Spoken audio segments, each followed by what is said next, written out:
The news this evening: Phyllis Caesar and Constance Fraser laid to rest at emotional service. 3 men are charged with their brutal murders. Commissioner promises to get to the bottom of the leaked nude photo of Roy Durant.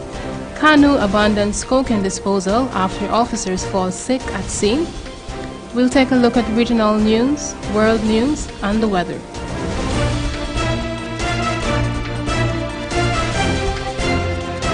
From Safe TV headquarters in South Rival Gardens, this is Safe TV Headline News with George Gonzalez. I am Morgana Bethune, sitting in for George Gonzalez this evening. Headline News is now being streamed live on our YouTube channel. Join us. At a packed and moving funeral held at the South Road Full Gospel Church just across the road from their former home, Constance Fraser and Phyllis Caesar were glowingly remembered as relatives and friends celebrated their lives. 3 men appear at the magistrate's court today, charged with the gruesomely murder of the 2 women. Wendell Jeffrey was at the funeral service and filed this report. A solitary black flag refused to budge in the mid-afternoon breeze, a vivid omen of the hurt, grief, and anger that settled over hundreds of funeral goers. And it reflects the anguish that has gripped the nation over the brutal murders of Constance Fraser and her beloved niece, Phyllis Caesar. But I want the President to know today why we're going to be behind, because there's nobody wants the job, but I am volunteering. I want the job, no one wants the job. And I don't want any of our suspects admitted that they do the killing. I don't want no true passenger.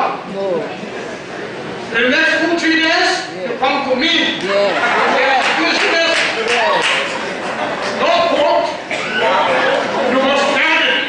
That was 81-year-old James Brown, the eldest surviving relative of the 2 women.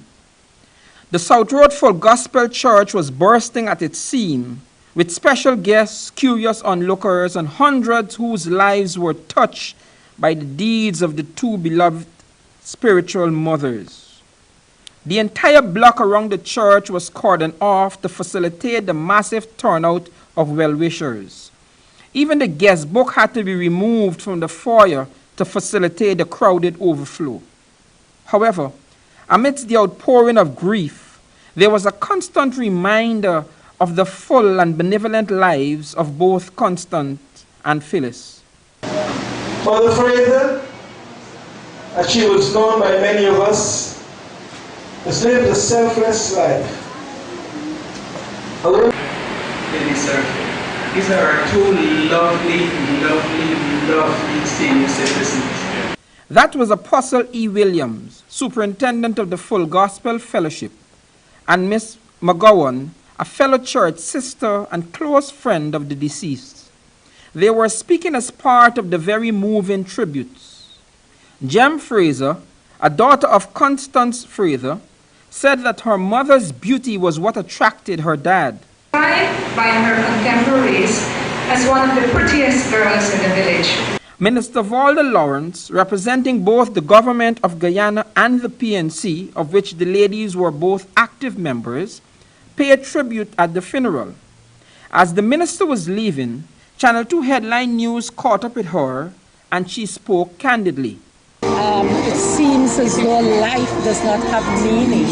For so many of us, we just take life so frivolously and we believe that we can just snuff people's life out, especially this case with Sister Phyllis and Mom Fraser. The minister said that her brother almost lost his right arm after he was stabbed defending that same home some 42 years ago. She was obviously broken by this latest tragedy. They had awoken. What could they have done to the intruders? What type of a fight could they have put up? What is the reason to take their life? There's absolutely none. The minister said that we all need to join our voices and speak out against these kinds of behaviors. society, we have to speak out against this, because we look at that, we look a few days after a young man losing his life over an animal. 25-year-old Imran Khan, also known as Christopher Khan, 26-year-old Stephen Andrews, and 23-year-old Philip Soufrin all appeared before Chief Magistrate Anne McLennan, charged with the capital offense of murder. Autopsies show that the women died from blunt trauma and manual strangulation. For Channel 2 Headline News, I am Wendell Jeffrey. Thank you, Wendell. Commissioner of Police David Ramnarine has promised to get to the bottom of the leaked nude photo of Mark Roydent Durant, also known Roydent Durant, called Smalley. More from Esther Sobers. A nude photo of the notorious prison escapee Roydent Williams has been circulating on social media. The photo of Williams was reportedly leaked by prison officers on Tuesday, hours after he was recaptured and taken back to Camp Street Prison. Acting Police Commissioner David Ramnarine, at a press conference at the Ministry of Public Security, today described the leaked photo of the prison escapee as grossly unethical, irresponsible, and insensitive act. Whatever you can find to describe that piece of action. But, unfortunately, it originated during a process when he was being what you would call interviewed, having returned to the prison. And a directive was given because he had a number of tattoos about the body and you had to remove the clothing to take pictures and whatever. And some insensitive, irresponsible person decided to do just more than that. Ramnarine further noted that an investigation has been launched. The Guyana Police Force warns against the irresponsible use of social media in light of growing strength of posting photographs that can be deemed unethical. Durant previously evaded police in Linden last month but was recaptured at Weldat, West Coast Berbice on Monday night. Police, acting on intelligence, intercepted the notorious criminal at approximately 20 hours. Police said he was alone and unarmed at the time of his capture. He was wearing a t-shirt and boxers. He was without dreadlocks. Durant escaped the Camp Street prison on July 9, 2017 and is believed to be the mastermind behind the prison riot when a group of inmates set fire to the prison. I'm Esther Sobers reporting for Channel 2 Headline News. Thank you, Esther. Coming up after the break, canoe abandons cocaine disposal after officers fall sick at sea, and vendors at Border Market clash with City Hall. It's John Lewis Styles buy one get one at half price sale. Buy any t-shirt, top, polo shirt, dress, pantsuit, or skirt suit and get the second one at 50% off. Same goes for shoes, handbags, and lingerie at half price. Hurry, because John Lewis Styles half price sale ends soon. It's John Lewis Styles buy one get one at half price sale. Buy any t-shirt, top, polo shirt, dress, pantsuit, or skirt suit and get the second one at 50% off. Same goes for shoes, handbags, and lingerie at half price. Hurry, because John Lewis Styles half price sale ends soon.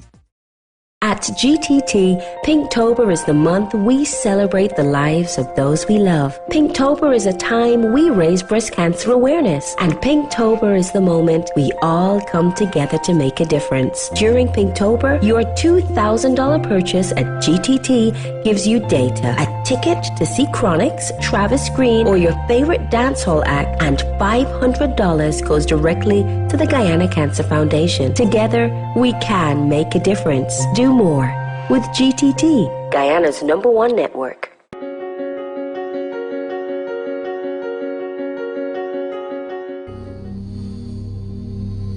This place is really hot. What's wrong with your AC? It's not working. Well, we wouldn't be able to continue this meeting anymore because this place is extremely hot. Wait, please don't go. Here's a company you can call to get your AC fixed. Action Cool. Honey, what's dinner? I had a hard day.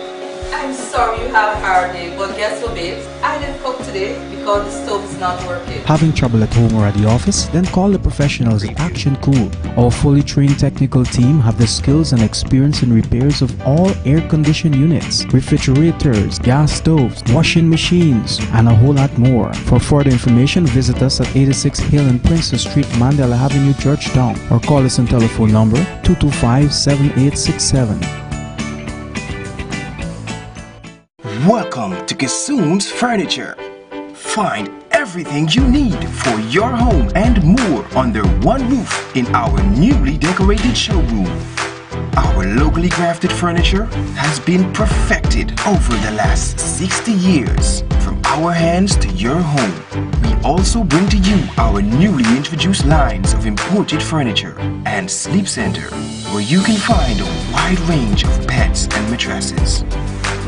Kissoon's Furniture, furnishing homes for over 60 years. Need a ride around town and beyond? Look no further than Oasis Ride Taxi Service. With affordable prices and some of the best drivers in the business, we've been delivering prompt and reliable service to Guyana for over 16 years. We also offer tours, chauffeur service, and even car rentals. You can call us at 231-5554 or 225-5496. For deals, specials, and more information, find our page on Facebook, Oasis Ride Taxi Service. Let's go.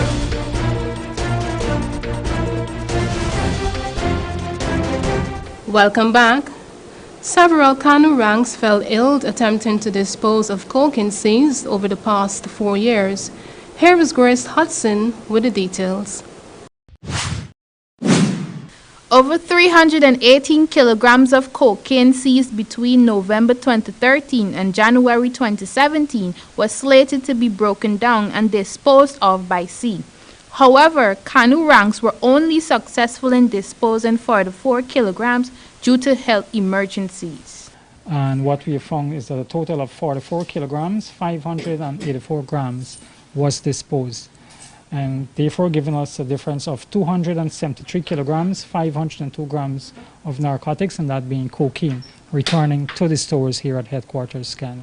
Kanu's deputy head, Leslie Ramlal, explained that while executing the mission, several ranks became dizzy and some were vomiting. This resulted in them ceasing to continue. Mr. Ramlal also said that the method of disposal will be reverted to burning at a later date, since the option of using the sea has become too hazardous. Before that, we had burnt, and maybe we will have to revert to that, so burning of the cocaine. But as I said, no decision has been made at this time. That will be communicated to me by my superiors. For Channel 2 Headline News, I am Grace Hudson. Thank you, Grace. The battle lines are drawn again in what seems like a protracted, never-ended feud between vendors and the Georgetown Mayor and City Council. The clerk of markets is asking that all holders of Board of Green demolish all the overhead construction between the stands. The vendors are challenging the move. Wendell Jeffrey reports. Over the years, and to provide shelter from the rain and sun, the stall holders erected galvanized sheetings between the stands. For some, they are portable. Careful how you want. We just lift it off here and just protect the trees. We move it off in the night when we're ready for close off. We move it off just to protect the trees and under from customers. Others are fighting the movement of the shades, saying that it will further hamper their sales. This thing can't come down, and everybody see that this thing can't come down. So we just holding on, and now we asking the people now, whoever make this decision, for just hold on and come and see what's going on here. So now before this time, because no chance if we take down the shed here, we can do any business. We need the shed. We need the shed for doing business. The correspondence from the clerk of markets said that the demolition of the sheds is needed to facilitate the installation of security lights to that part of the market. But the vendors said that they already have lights. I hear they say, right, that because of light. But we have light on the stall down here. You understand? We get two bulbs. If you take a look down here, sir, what's down here? You could focus the camera down here, sir, and see we got a bulb, a socket down here, and we get another socket at the front down there, sir. Every stand have it. Every stand have this thing on it. But when you put the bulb now, the junkie them just take out the bulb and carry it and sell it and then thing now. The vendors are complaining about the lack of security during the day and the night. Some of the sellers say that there are worse problems that need to be attended to by the city council. When you want to come up, I just gotta put pallet. Right? This morning I had to put pallet for big people, elder people come in here. You had a lady falling right here, breaks your hand. Council need to fix this here. We'll tell you what people taking off his shed. And if you can't start doing the job the right way, don't come and tell people to take off shed. You gotta say fixed right. Without these things, we do no business in the market, none whatsoever. Without these things, best we close and go home and stay home, stay in. Because with the sun, when the rain fall now, with the customer, where part we go inside, with the customer going to go high. And the next thing, if we remove the shed, we green don't get damaged. We selling perishable things here. And if we think they don't sell in 1 day, 2 days, it's spoiled. And we cannot afford to leave our things in the sun for bake only. So we kindly ask the mayor to lean with us and see that we could get we shed and we'll move it up in the night. Union rep for the market, Ian Andrews, said that there must be something sinister about this latest move. He is claiming that the council does not even have money to pay their own staff.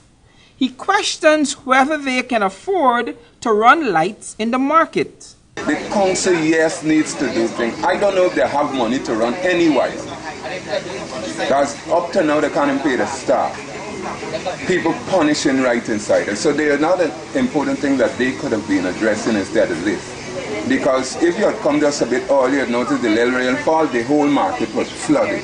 The vendors say that they are just asking for the council to allow them to leave the shades up as it protects their produce and their customers. We just have these here to protect the greens from the sun and the rain that customer could chop. And first of all, in here we are not getting no sale. As you can see here, we don't have no customers from here. The letter for demolition from the clerk of markets is dated September 26, 2017, and gives the stall holders 14 days to remove the construction and extension from all passageways. The correspondent concluded by saying that failing to comply will result in necessary actions being taken against the vendors. For Channel 2 Headline News, I am Wendell Jeffrey. Another senior officer had his gun and ammunition stolen.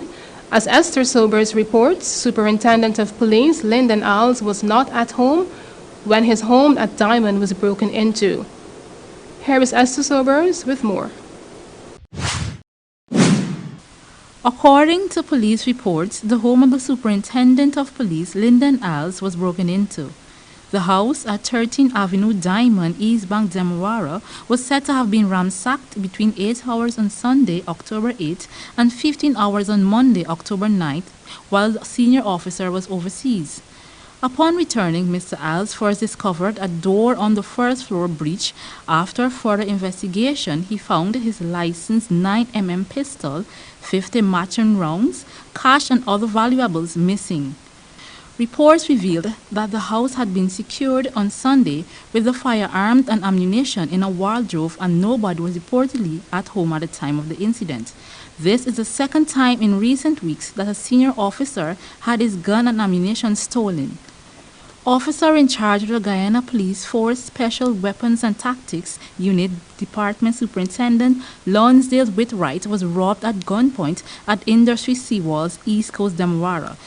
He was relieved of his service revolver and vehicle. Whitwright has been removed from his post. I'm Esther Sobers reporting for Channel 2 Headline News.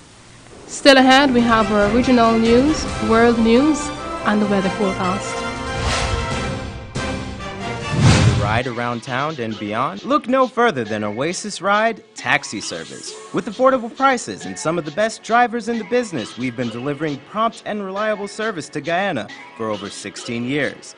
We also offer tours, chauffeur service, and even car rentals. You can call us at 231-5554 or 225-5496. For deals, specials, and more information, find our page on Facebook, Oasis Ride Taxi Service. Let's go. As a parent who works at home with my business located right here, I use Blaze high-speed internet. At home, my daughter enjoys it for her educational learning apps, and I work at home as well, so the service is efficient for my business. Parents bring their children, and while the children are enjoying ice cream, the parents also relax and enjoy their free Wi-Fi services.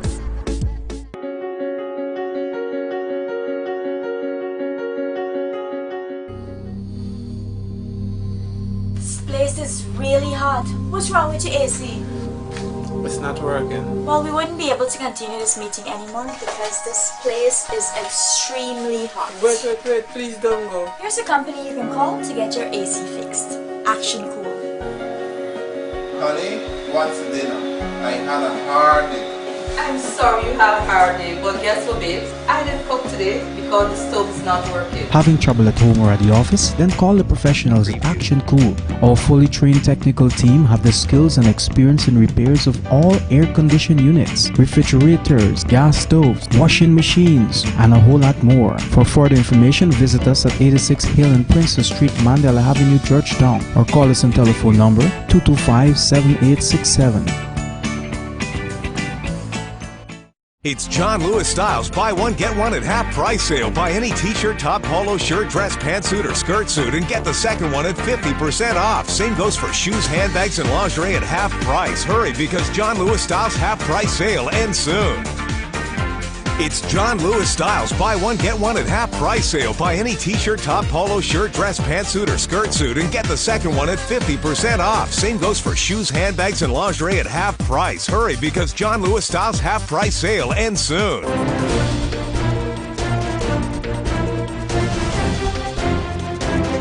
Welcome back, and now for the news for the region. If the Caribbean fails to address the issue of climate change, prepare for serious consequences. More from C News. A warning: if the Caribbean fails to address the issue of climate change, prepare for serious consequences. It comes from representative from the United Nations Economic Commission for Latin America and the Caribbean, Diane Quales. She says should we not come up with the needed policies to address climate change in the Caribbean, the region can suffer severe impact from climate change in years to come. Sharani Lewis reports. The Executive Director of ECLAC, speaking at the International Conference on Climate Change for the Caribbean, said the region is more vulnerable to the effects of climate change than many other places.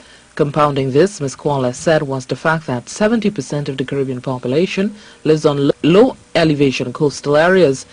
Much is already at stake. We have long since described ourselves being highly vulnerable small island developing states as the canaries in the coal mine. We will be among the earliest and the most significantly affected by climate change in the coming decades. It is estimated that about 70% of Caribbean populations live on the low-level coastal zones, located less than 10 meters above sea level. The cost of damage to critical infrastructure that supports human settlements along the coast due to rising sea levels will be a significant financial burden. But Executive Director of the Caribbean Community Climate Change Center, Dr. Kenneth Leslie, said the current change being experienced in the climate was predicted many years ago in a study done on the changes and impacts of climate change. That a warming climate would result in more intense tropical storms and a stronger variation in climate as such. Further, Dr. Leslie said what we're seeing in terms of natural disasters in the region was as a result of a warmer climate. So what we have seen in 2017 is only confirming that those were not freak incidents, but they were real. The Caribbean Community Climate Change Center is mandated to coordinate the Caribbean region's response to climate change through effective solutions and projects, as well as inform climate change-related policy and guidelines. Charlene Lewis, C News. Internationally, Day of Pride. Iceland becomes smallest nation ever to qualify for World Cup. More from RT. It is a day of national pride for Iceland after the country qualified for the World Cup. It's the first time in its history. It's after the team beat Kosovo 2-0.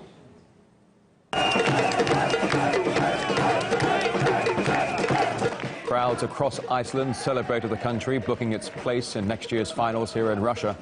It's the smallest nation ever to reach the championship, a population of less than 400,000 people.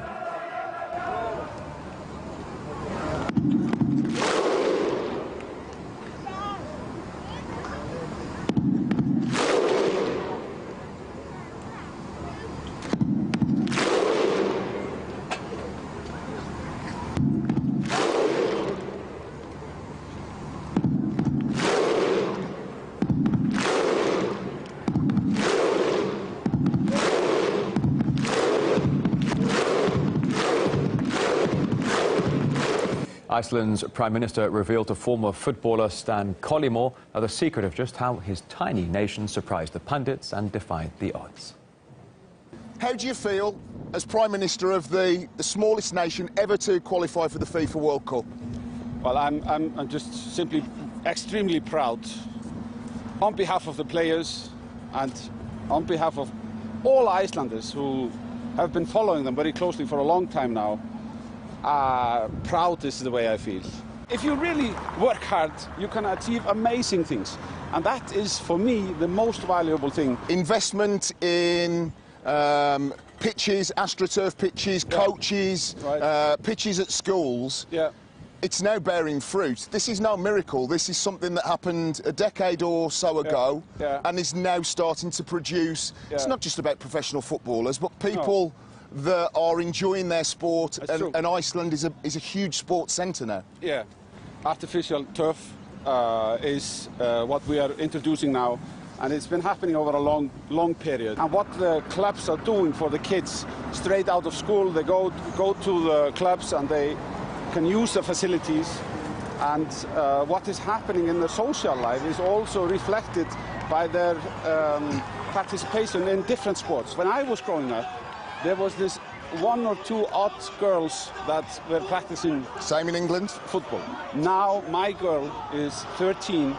She is in a club where there are 40, 50 at her age, only in my small town. I believe you will not find anywhere in the world the same density of indoor football pitches and outdoor artificial grass as you will find in Iceland. I saw your tweet.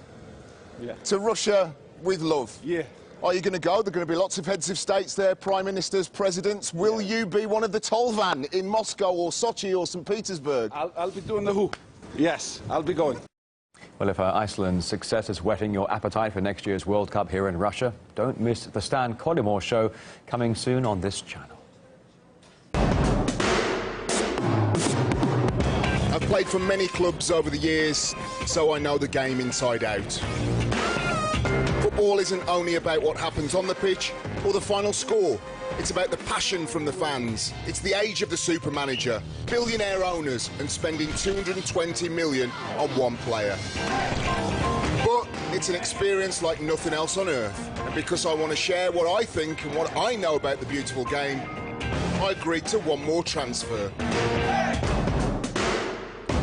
And this is my new team.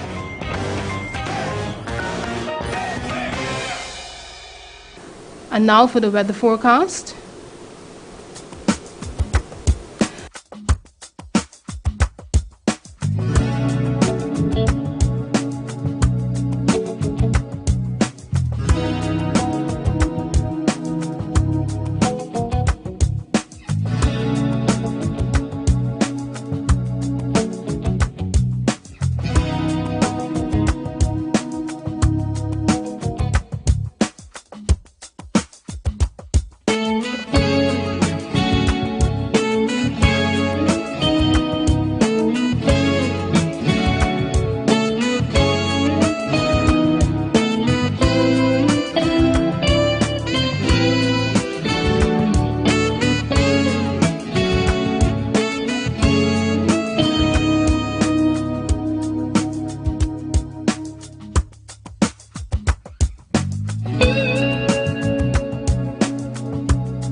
And that's Channel 2 headline news for today, the 11th of October 2017. As we take our leave, we invite you to find Safe TV headline news on Facebook and YouTube. You can also tune in at 6:30 tomorrow morning for a rebroadcast and Wednesday evening for more news. For now, I am Morgana Bethune.